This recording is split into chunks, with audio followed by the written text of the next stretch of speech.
ನಾಚಿಕೆ ಆಗಲ್ವಾ ನಿಮಗೆ? ಸ್ವಂತ ಮನೆಯವ್ರ ಮೇಲೆ ಪಿತೂರಿ ಮಾಡ್ತೀರಲ್ಲ. ನಾನು ಇಲ್ಲಿಗೆ ಬಂದಿರೋದು ಹೆಂಡತಿ ಅನ್ನೋ ಸ್ಥಾನ ಬೇಕು, ಸಮಾಜದಲ್ಲಿ ಗೌರವ ಬೇಕು ಅಂತ, ದುಡ್ಡಿಗಲ್ಲ.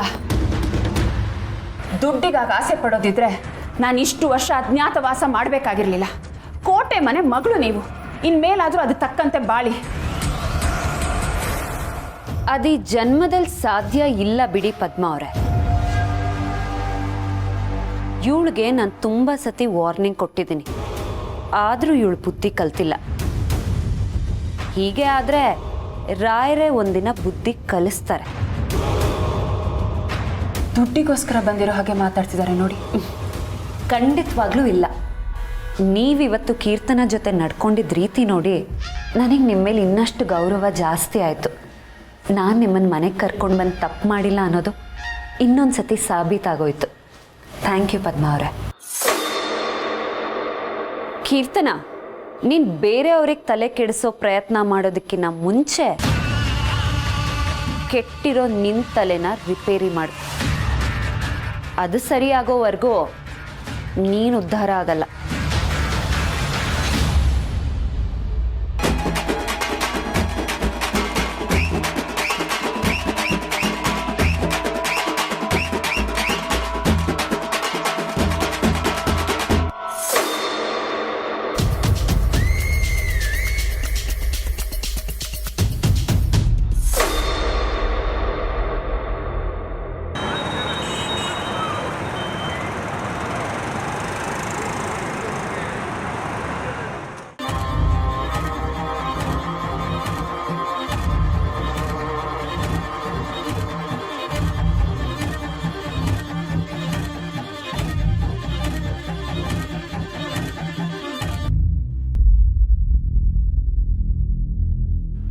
ಸುಪ್ರೀತ್, ಯಾಕೆ ಇಷ್ಟೊಂದು ಟೆನ್ಷನ್ ಮಾಡ್ಕೊಂಡಿದ್ಯಾ? ನನ್ನನ್ನು ಮದುವೆ ಆಗೋಕ್ಕೆ ಇಷ್ಟ ಇಲ್ವಾ? ನನ್ನ ಕಂಡ್ರೆ ಇಷ್ಟ ತಾನೇ? ಈಸಿಯಾಗಿ ಬಲೆಗೆ ಬಿದ್ಲು ಅಂತ ಅಂದ್ಕೊಂಡೆ. ಇವಾಗ ನೋಡಿದರೆ ಒಳ್ಳೆ ಹಲ್ವಾನೇ ಕೊಡ್ತಿದ್ದಾಳೆ, ಮದುವೆ ಮದುವೆ ಅಂತ. ನಿನ್ನೆ ಕೇಳ್ತಾ ಇರೋದು ಸುಪ್ರೀತ್, ನನ್ನ ಮೇಲೆ ಪ್ರೀತಿ ಇಲ್ವಾ? ಇದೇ ದಿವ್ಯಾ, ನಿನ್ನ ಮೇಲೆ ತುಂಬಾ ಪ್ರೀತಿ ಇದೆ. ನಿನ್ನ ಕಂಡ್ರೆ ನನಗೆ ತುಂಬಾ ಇಷ್ಟ. ಮತ್ತು ಮದುವೆ ವಿಷಯಕ್ಕೆ ಯಾಕೆ ತಡವರ್ಸ್ತಾ ಇದೆಯಾ? ಅಂದರೆ ಇಷ್ಟು ಬೇಗನೆ ಯಾಕೆ ಮದುವೆ ಅಂತ? ಐ ಮೀನ್ ಆರಾಮಾಗಿ ಲವ್ ಮಾಡಿಕೊಂಡು ಸುತ್ತಾಡ್ಕೊಂಡು ಇರ್ಬೋದಲ್ಲ? ಇಲ್ಲ, ನನಗೆ ಲವ್ ಮೇಲೆ ನಂಬಿಕೆ ಇಲ್ಲ. ಲವ್ ಅಂದರೆ ಮದುವೆ. ನಾನು ಮಾಡರ್ನ್ ಹುಡುಗಿನೇ ಆಗಿರ್ಬೋದು, ಆದರೆ ನನ್ನ ಯೋಚನೆ ಎಲ್ಲ ಹಳೆ ಕಾಲದವ್ರ ಥರ. ನಾನು ಹಾಗೆ ಇರೋಕ್ಕೆ ಇಷ್ಟಪಡ್ತೀನಿ. ಅಲ್ಲ ಬೇಬಿ, ಜೊತೇಲಿರೋದಕ್ಕೆ ಮದುವೆನೇ ಆಗಬೇಕು ಅಂತ ಯಾವ ರೂಲ್ಸ್ ಇದೆ? ಎಷ್ಟೋ ಜನ ಲಿವಿಂಗ್ ರಿಲೇಷನ್ಶಿಪ್ಪಲ್ಲಿಲ್ವಾ? ನಾವು ಹಾಗೆ ಇಲ್ಲ, ನಾನು ಹೇಳ್ದೆ ತಾನೆ, ನನಗದೆಲ್ಲ ಇಷ್ಟ ಆಗಲ್ಲ. ಜೊತೇಲಿ ಇರಬೇಕು ಅಂದರೆ ಮದುವೆ ಆಗಬೇಕು. ಒಳ್ಳೆ ತಲೆನೋವು ಆಗ್ಬಿಟ್ಲಲ್ಲ ಗುರು ಇವಳು. ಅದು ಎಲ್ಲಿಂದ ಕಣ್ಪಿತ್ಲೋ ಏನೋ. ನೋಡು, ನಾನು ಡೀಸೆಂಟ್ ಫ್ಯಾಮಿಲಿಯಿಂದ ಬಂದಿರೋಳು. ನಿನ್ನ ಮೇಲಿನ ಪ್ರೀತಿಯಿಂದ ಈ ಲಿವ್ ಇನ್ ರಿಲೇಷನ್ಶಿಪ್ಗೆ ನಾನು ಒಪ್ಕೊಂಡ್ರು ನಮ್ಮ ಮನೆಯವ್ರು ಇದಕ್ಕೆ ಒಪ್ಕೊಳ್ಳಲ್ಲ. ಪ್ಲೀಸ್ ಅರ್ಥ ಮಾಡ್ಕೊ. ಇವಾಗ ಏನಪ್ಪ ಮಾಡೋದು? ಇವಳು ಯಾಕೋ ಬಿಡೋ ಥರನೇ ಕಾಣಿಸ್ತಿಲ್ಲ. ಸರಿ ದಿವ್ಯಾ, ಈಗೊಂದು ಕೆಲಸ ಮಾಡೋಣ. ನಾವಿಬ್ಬರು ರಿಜಿಸ್ಟರ್ ಮ್ಯಾರೇಜ್ ಆಗಿಬಿಡೋಣ. Problem solved.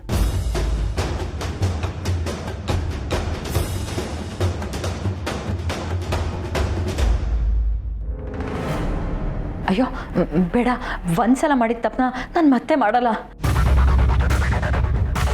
ನಮ್ಮ ಮದುವೆ ಎಲ್ಲರೂ ಮುಂದೆನೇ ಆಗಬೇಕು. ಈ ರಿಜಿಸ್ಟರ್ ಮ್ಯಾರೇಜು ಬರೀ ಹುಡುಗ ಹುಡುಗಿ ಇದ್ದು ಅಲ್ಲಿ ಮದುವೆ ಆಗೋದು ಬೇಡಪ್ಪ. ಇದ್ರ ಸವಾಸನೇ ಬೇಡ.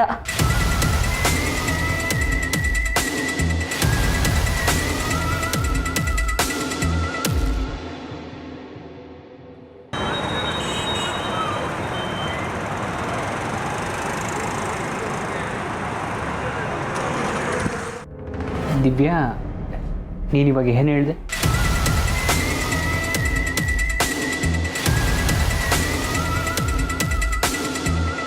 ದೇವ್ರೆ, ಈಗ ಏನು ಮಾಡಲಿ? ಬಾಯಿ ತಪ್ಪಿ ಸತ್ಯ ಹೇಳ್ಬಿಟ್ನಲ್ಲ. ನಿನ್ನೆ ಕೇಳ್ತಾ ಇದ್ದೀನಿ ದಿವ್ಯಾ, ಒಂದ್ಸಲ ಮಾಡಿದ ತಪ್ಪನ್ನ ಇನ್ನೊಂದು ಸಲ ಮಾಡಲ್ಲ ಅಂದರೆ ಏನದರ ಅರ್ಥ? ಈಗ ಮನೆ ಬಿಟ್ಟು ಬಂದು ಆಲ್ರೆಡಿ ಒಂದು ತಪ್ಪು ಮಾಡಿದ್ದೀನಿ. ಮನೆಯವರೇ ಇಲ್ಲದೆ ಎಲ್ಲೋ ಹೋಗಿ ಸೈನ್ ಹಾಕಿ ಮದುವೆ ಆಗೋದು ನನ್ನ ಮರ್ಯಾದೆ ಹೋಗುತ್ತೆ. ಅದಕ್ಕೆ ಹಾಗೆ ಹೇಳ್ದೆ. ದಿವ್ಯಾ, ನಿನ್ನ ಮನೆ ಬಿಟ್ಟು ಬಂದಷ್ಟು ಸುಲಭವಾಗಿ ನಾನು ನಮ್ಮ ಅಪ್ಪ ಅಮ್ಮನ ಒಪ್ಸೋಕ್ಕಾಗಲ್ಲ.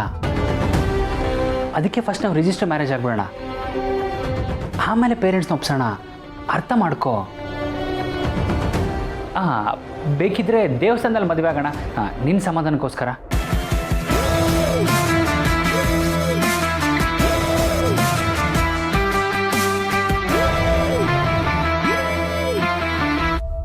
ಇವನು ಬಾಲನ್ ಥರನೇ ಆಡ್ತಾ ಇದ್ದಾನಲ್ಲ.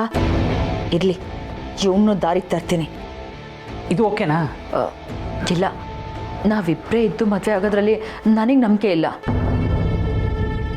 ನನ್ನ ಪೇರೆಂಟ್ಸ್ ಇಲ್ಲ ಅಂದರೂ ಪರವಾಗಿಲ್ಲ, ನಿನ್ನ ಪೇರೆಂಟ್ಸ್ ಈ ಮದುವೆಲಿ ಇರಲೇಬೇಕು. ನಾನು ಅವ್ರ ಮನೆ ಸೊಸೆ ಆಗೋಳು, ಅವ್ರು ಇರಲೇಬೇಕು. ಸುಬ್ರತ್, ಇವತ್ತೇ ನಿಮ್ಮ ಅಪ್ಪ ಅಮ್ಮನ ಹತ್ರ ಮಾತಾಡು ಪ್ಲೀಸ್. ನಾನೇನೋ ಅಂದ್ಕೊಂಡು ಇವಳಿಂದ ಬಿದ್ದರೆ ಇವಳು ಬೇರೆನೇ ಲೋಕದಲ್ಲಿದ್ದಾಳಲ್ಲ. ಇವಳು ಹೇಳಿದ್ನೆಲ್ಲ ಕೇಳಿ ಸಿಕ್ಕಾಕೊಳಕ್ಕೆ ನಾನೇನು ದಡ್ಡನ? ಮೆತ್ತಿಗೆ ಇವಳಿಂದ ತಪ್ಪಿಸ್ಕೋಬೇಕು. ಸುಪ್ರೀತ್, ಅದು ಅಪ್ಪ ಅಮ್ಮನ ಹತ್ರ ಮಾತಾಡೋಕ್ಕೆ ಒಂಚೂರು ಟೈಮ್ ಬೇಕು. ಎಷ್ಟೇ ಟೈಮ್ ಆದರೂ ಪರವಾಗಿಲ್ಲ, ನಮ್ಮ ಮದುವೆ ಎಲ್ಲರೂ ಮುಂದೆ ಅದ್ದೂರಿಯಾಗಿ ಆಗಬೇಕು. ಡೆಸ್ಟಿನೇಷನ್ ವೆಡ್ಡಿಂಗ್, ನನ್ನ ಮದುವೆ ಹಾಗೆ ಆಗಬೇಕು. ನಾನು ಕಾಯ್ತೀನಿ.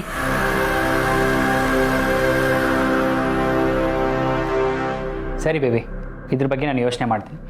ನೀನು ರೆಸ್ಟ್ ಮಾಡಿಲ್ಲ? ಇಲ್ಲ. ಇಲ್ಲೇ ಇನ್ ನನ್ನ ರೂಮೇ.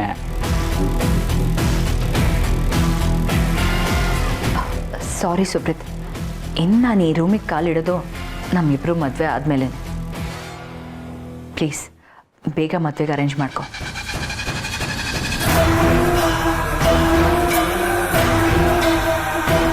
ಎಲ್ಲನೂ ಹಾಳು ಮಾಡ್ಬಿಟ್ಟು ಬೆರಳು ಕೊಟ್ಟರೆ ಆಸ್ತಾನೆ ನುಂಗ್ತಾಳೆ. ಇವಳಂತೂ ಕೇರ್ಫುಲ್ಲಾಗಿ ಹ್ಯಾಂಡಲ್ ಮಾಡ್ಬೇಕು.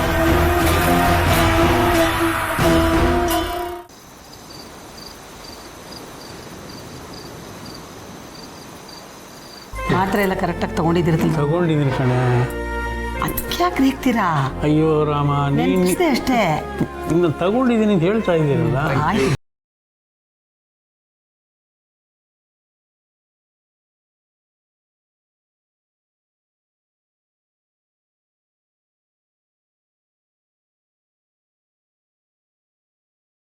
ಜಾಸ್ತಿ ಹಾಕಿ ಸ್ಟ್ರಾಂಗ್ ಆಗಿ ಮಾಡಿರೋ ಮಜ್ಜಿಗೆ. ಓಹ್, ನನಗೆ ಎಂಥ ಮಜ್ಜಿಗೆ ಬೇಕು ಅಂತ ಚೆನ್ನಾಗಿ ತಿಳ್ಕೊಂಬಿಟ್ಟಿದೆಯಲ್ಲಮ್ಮ. Very good. ನಿಮಗಷ್ಟೇ ಅಲ್ಲ, ಅತ್ತೆ, ಚಿಕ್ಕ ಮಾವ, ಚಿಕ್ಕತ್ತೆ, ಕಾರ್ತಿಕ್, ರಿತು ಎಲ್ಲರ ಇಷ್ಟ ಕಷ್ಟನೂ ನನಗೆ ಗೊತ್ತು. ಅತ್ತೆ, ಇದು ನಿಮ್ಗೆ ಉಪ್ಪು ಸ್ವಲ್ಪ ಕಡಿಮೆ ಹಾಕಿರೋ ಮಜ್ಜಿಗೆ. ಗೊತ್ತಾಯ್ತಾ ನಿಮ್ಗೆ? ಸ್ವಲ್ಪ ಅದಕ್ಕೆ ಕಡಿಮೆ ಮಾತಾಡು. ಹೇಗೆ ಭಾವ ನಿಮ್ಮ ಸೊಸೆ? ಈ ರಾಮಚಂದ್ರ ಸೊಸೆ ಅಂದರೆ ಏನು ಸುಮ್ಮನೆನಾ?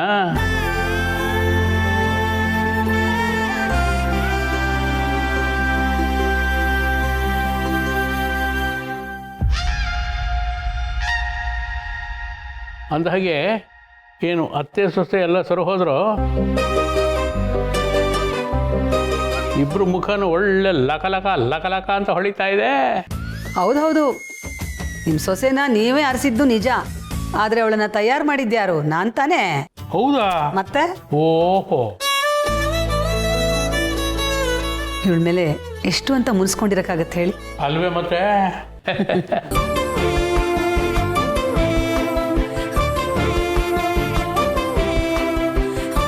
ಅದು ಸರಿ, ತಮ್ಮ ಕೋಪ ಎಲ್ಲ ತಡೆದು ತಂಗಾಳಿ ಅಂತ ತಂಪಾಗಿರೋದಕ್ಕೆ ಕಾರಣ ಏನು ಅಂತ ಕೇಳಬಹುದು?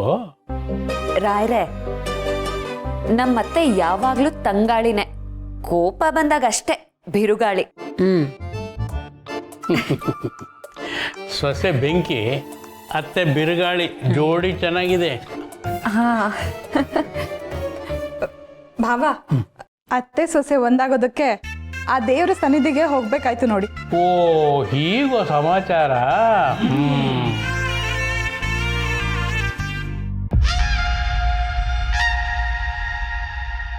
ಸದ್ಯ ದೇವರಿಗೆ ನಮ್ಮ ಮೇಲೆ ಕರುಣೆ ಬಂತು ಅಂತ ಕಾಣುತ್ತೆ.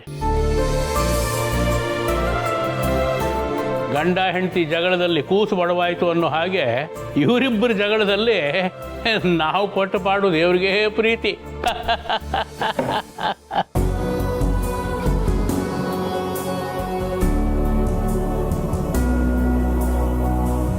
ಅದ್ಗೆ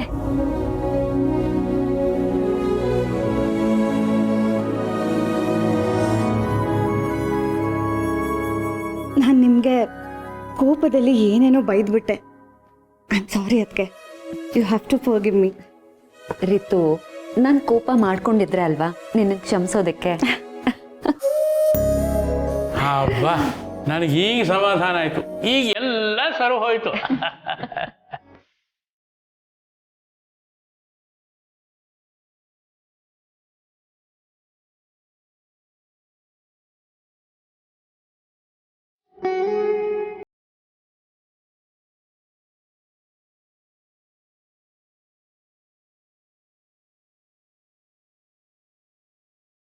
ಸಿಕ್ಕತ್ತೆ?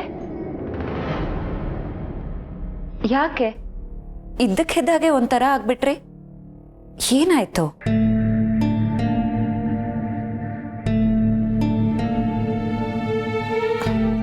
ಏನಿಲ್ಲ,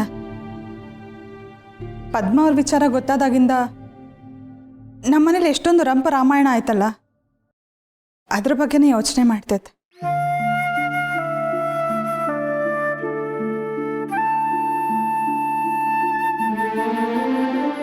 ಊರ್ಮಿಳ, ನೀ ಸುಮ್ಮನೆ ಈಗ ಅಳ್ತಾ ಇದ್ರೆ ನಾವೆಲ್ಲ ಸೇರಿ ನಿನ್ನ ಜೊತೆ ಅಳ್ಬೇಕಾಗತ್ತಮ್ಮ.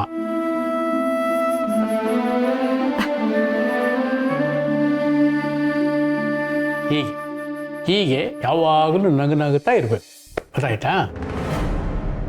ನೋಡಿದೆ ನಮ್ಮ ಸತ್ಯ, ಕೂಡು ಕುಟುಂಬದ ಮಹತ್ವ ಏನು ಅಂತ ಈಗಾದ್ರೂ ಗೊತ್ತಾಯ್ತಲ್ಲ. ಊರ್ಮಿಳಗೆ ಬೇಜಾರಾಯಿತು ಅಂದ ತಕ್ಷಣ ಇಡೀ ಮನೆನೇ ನಿಶ್ಶಬ್ದ ಆಗೋಗ್ಬಿಟ್ಟಿತ್ತು. ಅದೇ ಊರ್ಮಿಳ ನಕ್ಕ ತಕ್ಷಣ ಇಡೀ ಮನೆನೇ ಕಿಲ ಕಿಲ ಕಿಲ ಅಂತ ನಕ್ಕು ಬಿಡ್ತು. ಇಲ್ಲಿ ಯಾರೊಬ್ರಿಗೂ ನೋವಾದರೂ ಇಡೀ ಮನೆನೇ ಬೇಜಾರು ಪಟ್ಕೊಡುತ್ತೆ.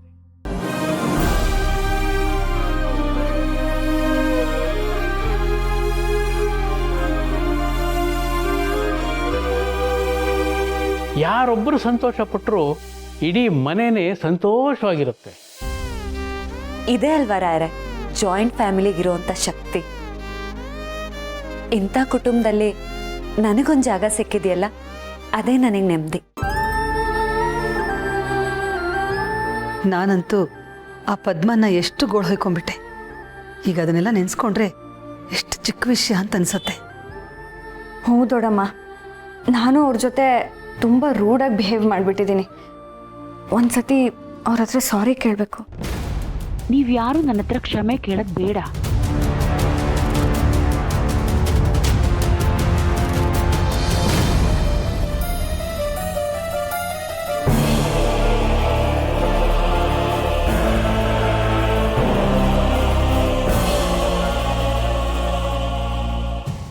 ಪದ್ಮ, ಏನಮ್ಮ ಇದು? ನಚ್ಚನ ಕರ್ಕೊಂಡು ಎಲ್ಲಿ ಹೊರಟೆ?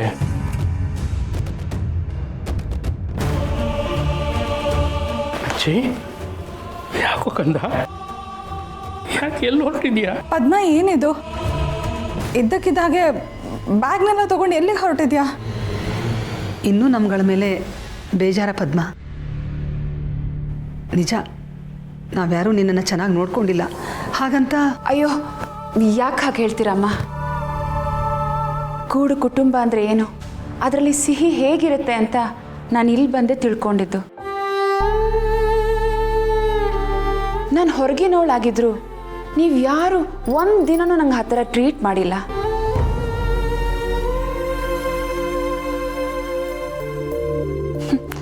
ಕೇರ್ ಟೇಕರಾಗಿ ಬಂದಿರೋಳ್ಗೆ ಅದಕ್ಕಿಂತ ಹೆಚ್ಚು ಸ್ಥಾನ ಕೊಟ್ರಿ. ನಾನು ನಿಮ್ಮ ಮೈದನ ಎರಡನೇ ಹೆಂಡತಿ ಅಂತ ಗೊತ್ತಾದ ಮೇಲೆ ಈ ರೀತಿ ರಿಯಾಕ್ಟ್ ಮಾಡೋದು ಸಹಜ ಅಲ್ವಾ?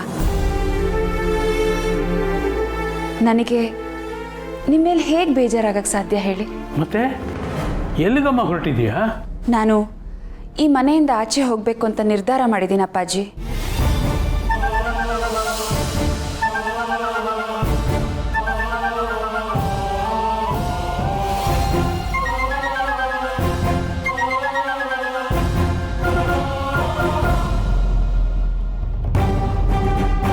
ಈ ಮನೆ ನನಗೆ ತುಂಬ ಸಿಹಿನ ಕೊಟ್ಟಿದೆ. ಈ ಸಿಹಿ ಹಾಗೇ ಉಳಿಬೇಕು ಅಂದರೆ ನಾನು ಈ ಮನೆಯಿಂದ ಹೋಗಲೇಬೇಕು. ಏನು ಮಾತಾಡ್ತಿದ್ದೆ ಪದ್ಮ ನೀನು? ಸತ್ಯ ಮತ್ತೆ ಭಾವ ಇಷ್ಟೆಲ್ಲ ಮಾಡಿದ್ದು ನಿನಗೋಸ್ಕರನೇ. ಈಗ ನೀನೇ. ನನಗೆ ಗೊತ್ತಿದೆ ಅಕ್ಕ, ಅಪ್ಪಾಜಿ ಮತ್ತು ಸತ್ಯ ನನಗೋಸ್ಕರ ತುಂಬಾ ಮಾಡಿದ್ದಾರೆ. ಆದರೆ ಅದನ್ನೇ ಅಡ್ವಾಂಟೇಜ್ ಆಗಿ ತಗೊಂಡು ನಾನು ಇಲ್ಲೇ ಉಳಿದ್ಬಿಟ್ರೆ ಸ್ವಾರ್ಥಿ ಆಗ್ಬಿಡ್ತೀನಿ. ಅಕ್ಕ, ಯಾವಾಗಲೂ ನೀವೇ ಯಾಕೆ ದೊಡ್ಡವರಾಗಬೇಕು? ನನಗೂ ಒಂದು ಅವಕಾಶ ಕೊಡಿ.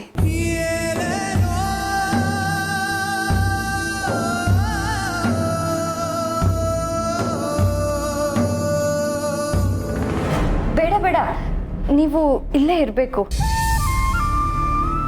ನಮ್ಮ ನಚ್ಚಿ ನಮ್ಮ ಜೊತೆನೇ ಇರಬೇಕು. ನೋಡಿ, ನಾನು ನಿಮ್ಮ ಹತ್ರ ತುಂಬ ತಪ್ಪಾಗಿ ನಡ್ಕೊಂಡ್ಬಿಟ್ಟಿದ್ದೀನಿ. ಅದು ಅಪ್ಪನ ಮೇಲಿರೋ ಕೋಪಕ್ಕಷ್ಟೇ. ನಚ್ಚಿ ನನ್ನ ತಮ್ಮ, ನೀವು ನನಗೆ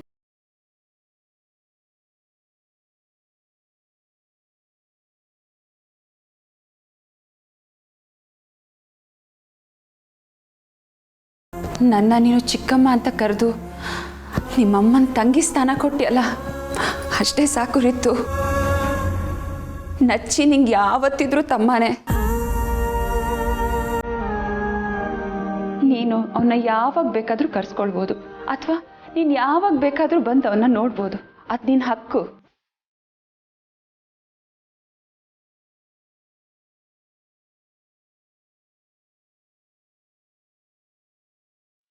ನನ್ನ ಬಿಟ್ಟು ಹೋಗ್ತೇನೋ?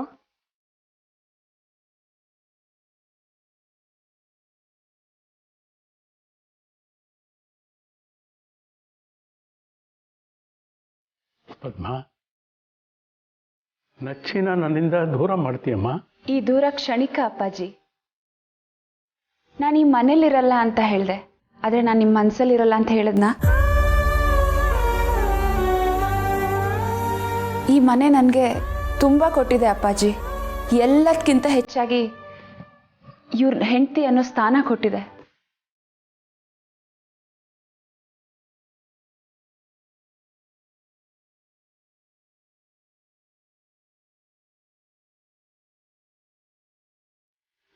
ಈಗ ನಾನು ಯಾರಿಗೆ ಬೇಕಾದರೂ ಕೂಗಿ ಹೇಳ್ಬೋದು, ನಾನು ಇಂಥವ್ರು ಹೆಂಡ್ತಿ ಅಂತ, ಕೋಟೆ ಮನೆ ಸೊಸೆ ಅಂತ. ನನಗಷ್ಟೇ ಸಾಕು.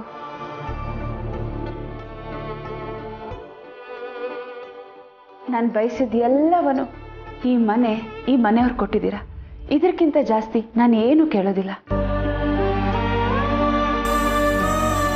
ಏನೋ ಇದು ಲಕ್ಷ್ಮಣ, ಪದ್ಮ ಹೇಳ್ತಿರೋದು. ನೀನಾದರೂ ಅವಳಿಗಿರಕ್ಕೆ ಹೇಳೋ. ಎಲ್ಲರೂ ಒಟ್ಟಿಗೆ ಜೀವನ ಮಾಡೋಣ. ನಾನು ಅವ್ರ ಹತ್ರ ಈ ವಿಷಯ ಎಲ್ಲ ಮಾತಾಡಿದ್ದೀನಮ್ಮ. ಈ ವಿಚಾರದಲ್ಲಿ ನನ್ನ ನಿರ್ಧಾರನೇ ಅವ್ರ ನಿರ್ಧಾರ.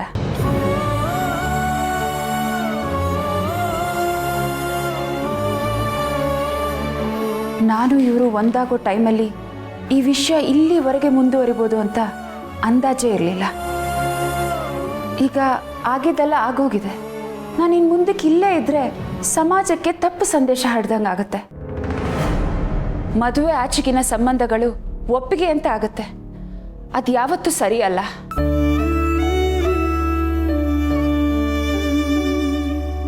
ಬೇರೆಯವ್ರ ಹೆಂಡ್ತಿನ ಗಂಡನ್ನ ಕದಿಯೋಕ್ಕೆ ಇಲ್ಲಿ ಯಾರಿಗೂ ಹಕ್ಕಿಲ್ಲ.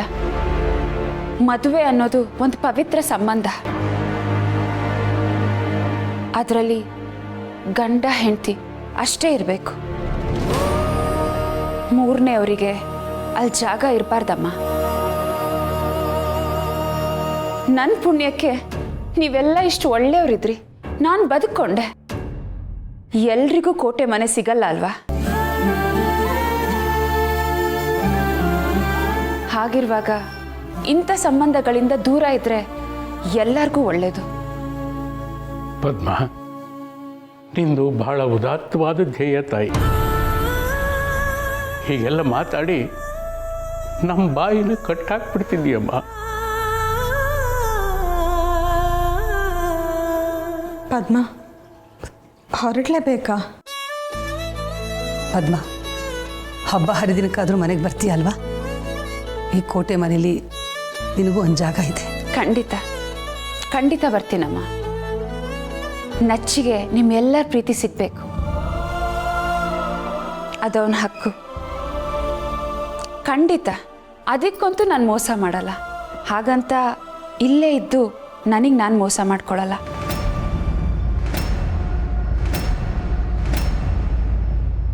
ಸರಿ, ಮುಂದೆ ಏನು ಮಾಡಬೇಕು ಅಂತಿದೀಯಮ್ಮ? ಅಪ್ಪಾಜಿ, ಹೈದರಾಬಾದಲ್ಲಿ ಒಂದು ಕೆಲಸ ಹುಡ್ಕೊಂಡಿದ್ದೀನಿ. ನನ್ನ ಕ್ವಾಲಿಫಿಕೇಷನ್ಗೆ ತಕ್ಕನಾದ ಕೆಲಸ ಅದು. ನನಗೆ ನನ್ನ ಮಗನ ನೋಡ್ಕೊಳ್ಳೋಕ್ಕೆ ಅಷ್ಟು ಸಾಕು.